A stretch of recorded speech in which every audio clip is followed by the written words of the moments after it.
தமிழ்நாடு எதிர்க்கட்சி தலைவர் எடப்பாடி பழனிசாமி பெஞ்சல் புயல் காரணமாக 1,00,000 ஏக்கர் பரப்பளவில் பயிரிடப்பட்டிருந்த நெற்பயிர்கள் மூழ்கி சேதமடைந்திருப்பதால் அந்த பயிர்களின் எண்ணிக்கையை கணக்கிட்டு அதற்கு தகுந்தால் போல் நிவாரண உதவி வழங்க வேண்டும் என விவசாயிகள் சார்பில் அவர் கேட்டுக்கொண்டிருக்கும் முக்கிய செய்தி இது குறித்து நமது குமுதம் தலைமைச் செய்தியாளர் சிவா தரும் தகவல்களை கேட்கலாம். பயிர் நிவாரணம் உடனடியாக வழங்கப்பட வேண்டும் என்று இபிஎஸ் வலியுறுத்தி இருக்கிறார். உங்கள் உடனடி தகவல்களை தரலாம் சிவா.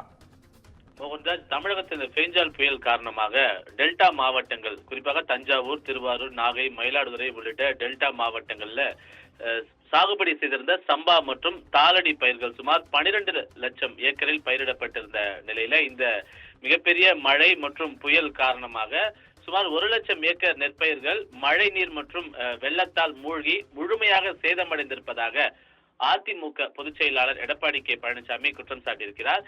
இந்த நிலையில கடந்த 3 ஆண்டுகளாகவே குறுவை சாகுபடிக்கு திமுக அரசு பயிர் காப்பீடு செய்யாததால் பாதிக்கப்பட்ட விவசாயிகளுக்கு காப்பீட்டு நிறுவனம் ஒரு ஹெக்டேர் பயிருக்கு காப்பீட்டு தொகையாக 84,000 ரூபாய் வழங்கப்பட வேண்டும். ஆனால் அது விவசாயிகளுக்கு கிடைக்கவில்லை என்றும், கடந்த 3 ஆண்டுகளாக மழை வெள்ளத்தால் பாதிக்கப்பட்ட டெல்டா விவசாயிகளுக்கு அரசு நிவாரணமாக ஏக்கர் ஒன்றுக்கு 34,000 ரூபாய் வழங்க வேண்டும் என்று ஏற்கனவே வலியுறுத்தியும் அதை இந்த அரசு செவிசாய்க்கவில்லை என்றும் அவர் குறிப்பிட்டிருக்கிறார். அது மட்டுமல்லாமல் தேசிய பேரிடர் நிவாரணமாக ஹெக்டேர் ஒன்றுக்கு 17,000 அறிவித்த நிவாரண தொகையை கூட வழங்காமல் குறைத்து 13,500 மட்டுமே இந்த அரசு வழங்கியது என்பதையும், அதையும் முழுமையாக கணக்கெடுத்து அனைத்து விவசாயிகளுக்கும் வழங்கவில்லை என்பதை அவர் குற்றச்சாட்டாக முன்வைத்திருக்கக்கூடிய நிலையில இந்த டெல்டா மாவட்டங்களில் பெஞ்சல் புயல் பாதிப்பு காரணமாக டெல்டா மாவட்ட விவசாயிகள் பயிரிட்டிருந்த தாளடி, சம்பா போன்ற பயிர்கள் அதிக அளவில் பாதிப்புக்கு உள்ளாயிருக்கின்றன. எனவே இதனால் விவசாயிகள் கடுமையான ஒரு இன்னலுக்கு தள்ளப்பட்டிருக்கிறார்கள்.